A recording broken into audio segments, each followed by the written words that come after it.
Tony Vincent was a pitcher here at Clarion from 64 to 67. He played 3 years under Coach Knowles. His junior year, he was 3-3 on the mound, but better things were to come. In 1967, Clarion started 15-0 in baseball. And if I remember right, the only loss was at Pitt in the last game of the year. Does that sound right? His regular season record was 5-0 as a pitcher. He had 3 shutouts. His ERA was under .5. Pirates could use somebody like that. He averaged 12 strikeouts a game.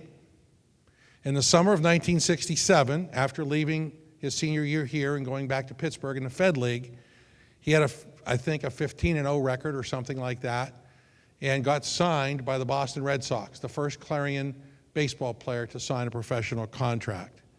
Right now, even though after 35 years of teaching in the Pittsburgh Public Schools system, he continues to teach and is in his 55th year of education. Tony Vincent, isn't it? I know you're probably a little nervous, but you are. I'm used to talking about math. Yeah, you're a unique guy. Let me just start with this. This is a non-question. So Tony's still teaching at 76. He's teaching at St. Joseph's High School in Natrona Heights, and he's an adjunct professor at LaRoche teaching math. And the neatest thing happened to him yesterday. The high school down in Natrona Heights had Tony Vincent Day and wore the school colors in honor of Tony Vincent.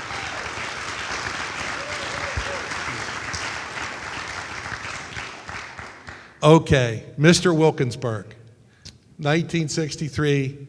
So you graduate from Wilkinsburg, and you're a pretty good running back and baseball player, but you have a bad knee injury. And so football now is not going to be in the mix. Right. And you're not sure what to do. So you decide to go where, and then we'll pick it up from there. Well, I decided. Your microphone. I decided to join the Marines because I wasn't a great student, believe it or not. And I didn't think I had any future in football anymore. I knew I didn't. So I was going to join the Marines.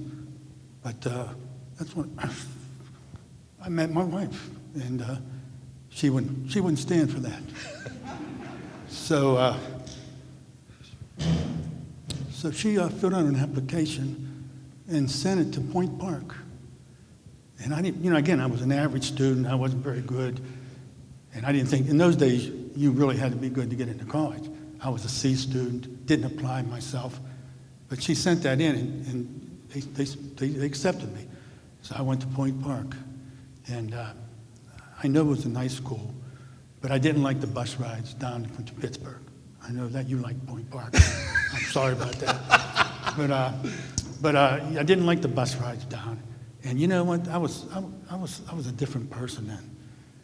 I didn't know what was going on. I didn't even know they had a baseball team. And that was my love, baseball. I played football, and I loved football, but baseball was number one. And so I left. I figured, well, you know what? I had this memory of football camp, and at football camp at Wilkinsburg, we went to Clarion University. Well, it was Clarion State Teachers College then. So I hated football camp. I mean, 2 hard workouts a day, and then you had at night you had a meeting. But I really liked Clarion, so I told Judy, I'm going to apply at Clarion. So I applied at Clarion, and they turned me down. And I said, oh my goodness. So I went to see my high school counselor, Mr. Parkinson, and he said, let me send them your football films. And I said, you know what, I can't play football. He says, they don't know that. So I sent the football films, and 3 days later I had the acceptance. So that's how I got to Clarion. You tried out for baseball with Coach Knowles, right? And you made the team, but what happened? Well, I found out there was a baseball team at Point Park, and I was ineligible. So you had to sit out. So I sit out a year. I sat out a year, right? And but Coach Knowles liked your raw talent. He thought you had a good fastball and a good curveball, but they weren't always accurate, were they? Not really, not really. You know what, it was amazing because when I pitched in high school, I had a good fastball. But when I went to college, I mean, all of a sudden, it just jumped. And I didn't know where it was jumping. That was the problem. And I had a really great curveball, but again, no control. So my sophomore year, I had a horrible softball year. I just couldn't. I remember Coach Knowles would get mad at me. He says, "You walk 2 guys, you're coming out." And of course, he probably shouldn't have said that because then I was nervous, and I'd certainly walk 2 guys. But anyway, it was my second year. He had us do. Coach Knowles did something for me that I think really helped me. He gave us these pitching drills, and in high school I was just a thrower. All I did was throw the ball as hard as I could, throw my curveball. Coach Knowles said, you need to get some form. You don't have any form. So did he have the big square with the 5 dots on it? Yes, he did. Yes. Barry, we had that like 20 years later. We still had that machine.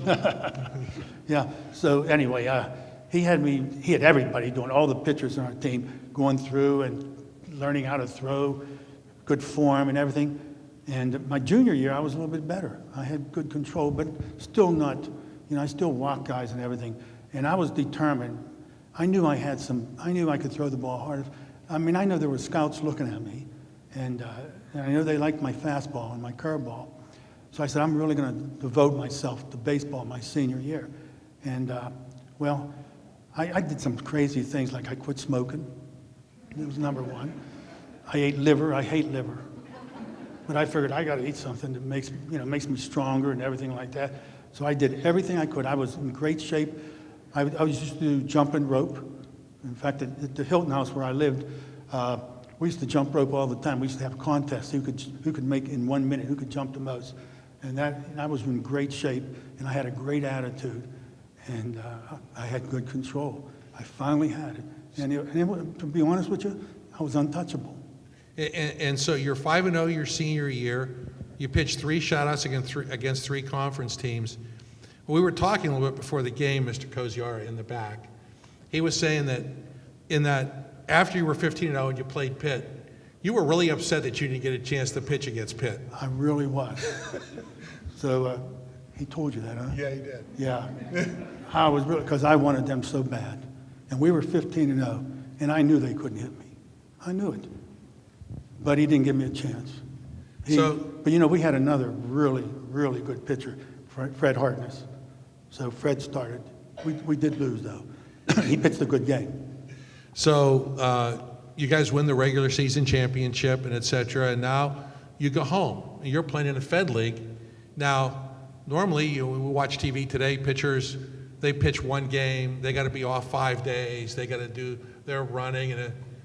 You didn't have any days off in the Fed League. If you pitched 15 games in the summer for decisions, you didn't have very many days off. Right. Actually, I pitched 18, but 15 for Lawrenceville, and I also pitched in the McKeesport Daily News Leagues for the McKeesport Tubers, and I was 3-0 there, too. And I had a year that I just felt like I was How many days a week might you throw? at least twice a week. At least twice a week. And I was going to summer school at Clarion, and I used to travel. My wife and I would travel back and forth and to the games, because I had to pass a philosophy class in order to graduate, because we were getting married on August 12th. And August 9th was the end of the class. So I was going back and forth. It was a hectic year, but I just felt powerful. I just really felt good. And I know there was a scout looking at me all the time. He was there, Sacco McCary. He was there all the time. There were other scouts, but he never talked to me. He talked to Coach Knowles, and Coach Knowles told me, this guy's really interested in you for the Red Sox. And I said, wow, why doesn't he talk to me? So wouldn't you know it, the season's all over, the summer's all over. He doesn't talk to me. I know he wanted me. So, my wife, who always was my brains, she said, why don't you call him? And I called him. So I said to him, I called him, I said, Sacco, do you want to sign me or not? And he said, yes, I'll be right over. You have to know Sacco. He was like 5'4", and but a great scout, and very well known. Your first year, you have a great year in the Red Sox organization. Right. I was healthy. I was healthy, and I was 9-6, and I had a ERA of 2.9. The second year, they moved me up to high A. I was in Greenville, South Carolina, A ball. My second year, I was in Winston Salem, North Carolina, and that was high A. And all of a sudden, the injuries came back. I had a bad knee from football, and well, it was just I was 1-3, and they released me, and I was really heartbroken. But they said to me, because they must have thought I had some talent, because they said, why don't you come back to spring training next year as a free agent? You pay your way down, your airfare down, and we'll look at you again. And if we want to sign you, we'll sign you, and we'll reimburse you. And I was going to do that. And I went home, and I said, I guess I'll be a painter again. And so I got a call from Montreal, from Canada, Charles Rivera, and they said, why don't you come up and pitch for us? And it was in the Canadian Provincial League. And I went up there, and first of all, I was making twice as much as I ever made before. And I did really well there, for the end of the year, till then. And I went back the next year, and sure enough, injuries again. It was like fate. I always think that I was made to be a teacher. So you come back to Clarion eventually, you get your math degree. Math degree. In 1978, I think, as I Right. recall. And with 55 years of teaching, this is my last question. How do you do it? Why do you do it? Because I just love it. That's simple as that. I enjoy every minute of it. I love the kids, and Do you have any plans on retiring from that? None. You're just going to keep on going? yeah, I'll retire when they tell me not to come in.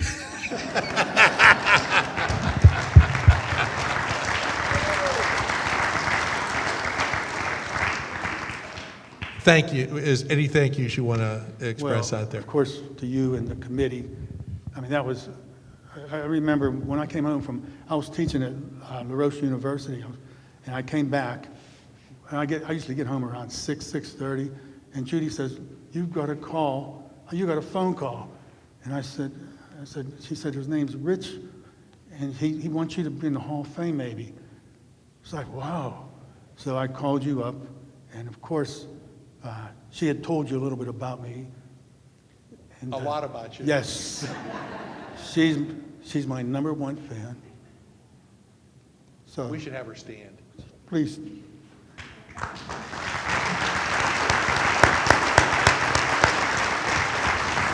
Also a Clarion graduate. Yes. And so, I'll thank her in a second again. But all the people that came today, my family, my very good friends, it was so nice of them to come. A lot of them traveled far from Maryland, from South Carolina. I mean, I'm really honored that they came. And of course, my wife, who means everything to me. Everything I did, she either started or backed me in doing. Thank you, Jude. And congratulations to you. Keep it going, Tony. I'll keep trying. Thank you.